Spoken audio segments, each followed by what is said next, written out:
I'm Persian. I'm not Muslim. I'm Persian. I'm not Muslim. I'm Persian. I'm not Muslim. I'm Persian. I'm not Muslim. I'm Persian. I'm not Muslim. I'm Persian. I'm not Muslim. I'm not Muslim. I'm Persian. Further rocket attacks were reported against Nahariya and admitted. ये बहुत एक तो expand हो चुकी है, बहुत से countries शामिल हो चुके हैं, लेकिन इसकी जो लेटेस्ट डेवलप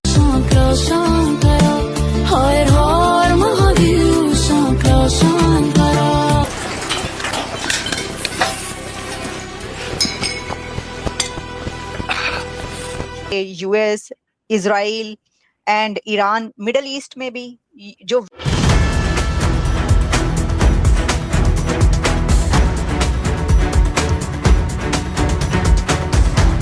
पर्शिया वही देश है जिसे आज के समय हम ईरान के नाम से जानते हैं।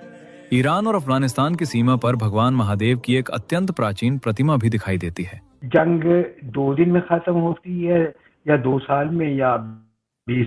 पाकिस्तान ने करा डबल क्रॉस, किसको? ईरान को। पाकिस्तान अमेरिका को डबल क्रॉस कर रहा था, चाइना को डबल क्रॉस कर रहा था, अब जाके उसने फाइनली ईरान को भी डबल क्रॉस कर ने कुषाण साम्राज्य को दर्शाया है। कुषाण साम्राज्य जो कि इस्लाम से भी काफी पहले का था।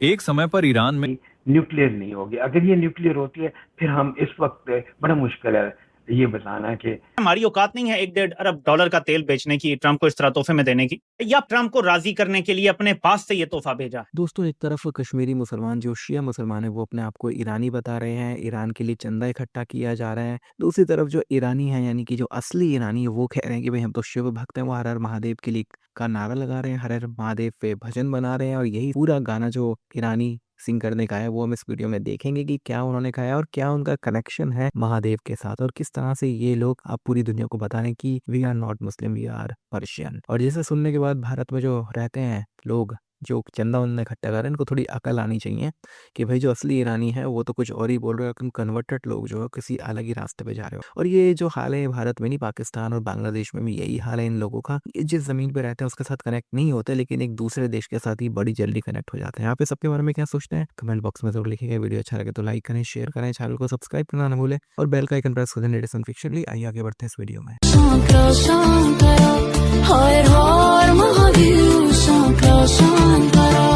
आखिर क्या है इस गाने का सत्य? इस फोटो में दिखाया जा रहा है कि ईरान के लोग प्राचीन शिवलिंग की पूजा कर रहे हैं। साथ ही एक प्राचीन सिक्का भी दिखाया गया है जिस पर पर्शिया लिखा है।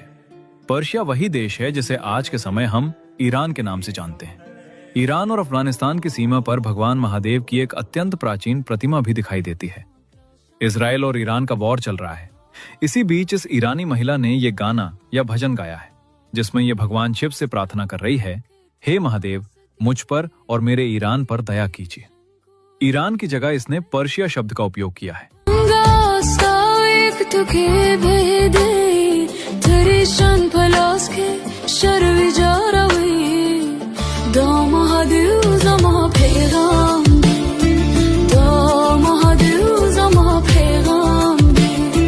इस गाने के साथ इसका दूसरा गाना भी है।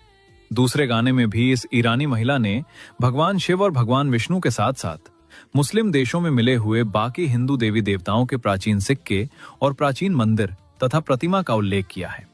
इस ईरानी महिला के दूसरे गाने की शुरुआत में इसने कुषाण साम्राज्य को दर्शाया है।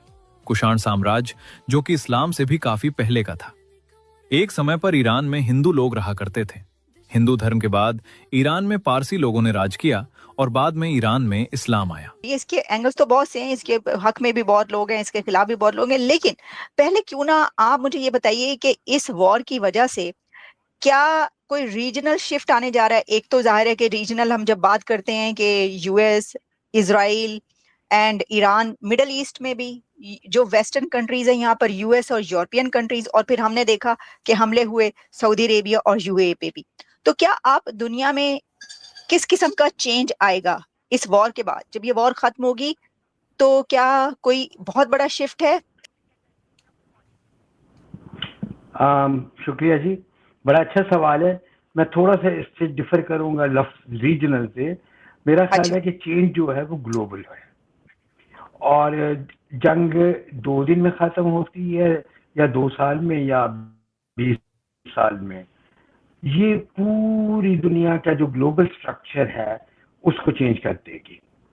और जो सबसे अहम चेंज होगी वो ये है कि वेस्टर्न डोमिनेटेड जो ग्लोबल वर्ल्ड ऑर्डर है वो खत्म हो रहा है, और ये एक्चुअली उसी का एक रिफ्लेक्शन है। सबसे पहले तो ये है कि अमेरिकन एम्पायर जो है एज एन एम्पायर वो खत्म हो रही है। अब इसका मतलब ये नहीं कि अमेरिका कहीं जा रहा है, अमेरिका यही रहेगा। हम लोग जो अमेरिकी हैं हमारी जिंदगी बेहतर हो जाएगी, क्योंकि ये जो पैसे लगते हैं कभी इसराइल पर, कभी यूक्रेन पर, और कभी बहरी बेड़ा फलानी जगह चला गया। अब कहते हैं कि जी $1 बिलियन रोज लग रहा है, तो ये हमारे पर खर्च होगा, ये हमारी कमाई है। मैं काम करता हूँ, आप लोग काम करते हैं, हम टैक्स देते हैं, लेकिन होता क्या है कि इसराइल के जो लोग हैं उनको फ्री एजुकेशन मिलती है, उनको मेडिकेयर मिलता है, लेकिन हमें नहीं मिलता। तो मेरा ख्याल है कि उस हवाले से ये पॉजिटिव होगा कि लोगों की जिंदगी बेहतर होगी। लेकिन अमेरिका का रोल जो है एक सुपर पावर के तौर पर, और उसके साथ साथ यूरोप का भी रोल खत्म हो जाएगा। हाँ, रीजनल भी चेंज आएगी जो बहुत अहम है, क्योंकि आपकी का इशारा रीजन की तरफ था। तो रीजन में ये है कि अभी मैं ये नहीं कह सकता कि इसराइल का क्या होगा। उसकी वजह ये है कि ये डिपेंड करता है जंग कब खत्म होती है, तो उस हवाले से फिर इसराइल का फैसला होगा।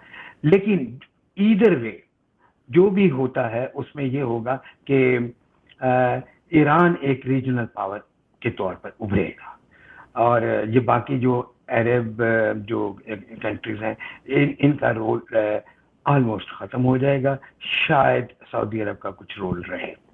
तो ये मैंने एक स्केची सा आपको जो मैं देख रहा हूँ। हाउएवर, इसमें एक चीज का जो है ना खतरा, वो है न्यूक्लियर।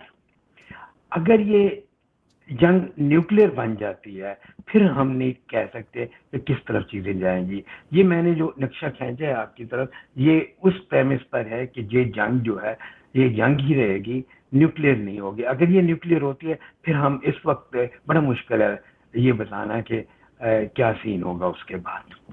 तो मुझे ऐसा लग रहा है कि ईरान तो बिल्कुल जो है वो खत्म होने जा रहा है। जैसे अभी अगर हम लेटेस्ट डेवलपमेंट्स बात करें, जो उनकी पूरी की पूरी लीडरशिप है वो तो खत्म हो चुकी है। अली लारीजानी, उनके बेटे मुर्तजा, और जो उनके और जो पासदाराने इनकलाब है उनके कई बहुत ही अहम ऑफिशियल्स जो हैं वो सब मारे गए हैं। अब कोई बचा नहीं है, मुज्तबा खामनाई और उसके अलावा कुछ ही लोग, जिस तरह हमास का खात्मा हुआ था।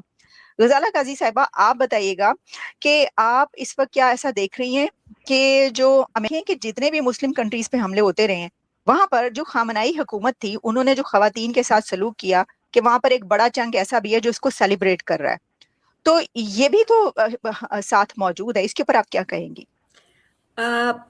मैंने ये देखा है कि जंग के दौरान प्रोपेगेंडा दोनों साइड पे होता है। ईरान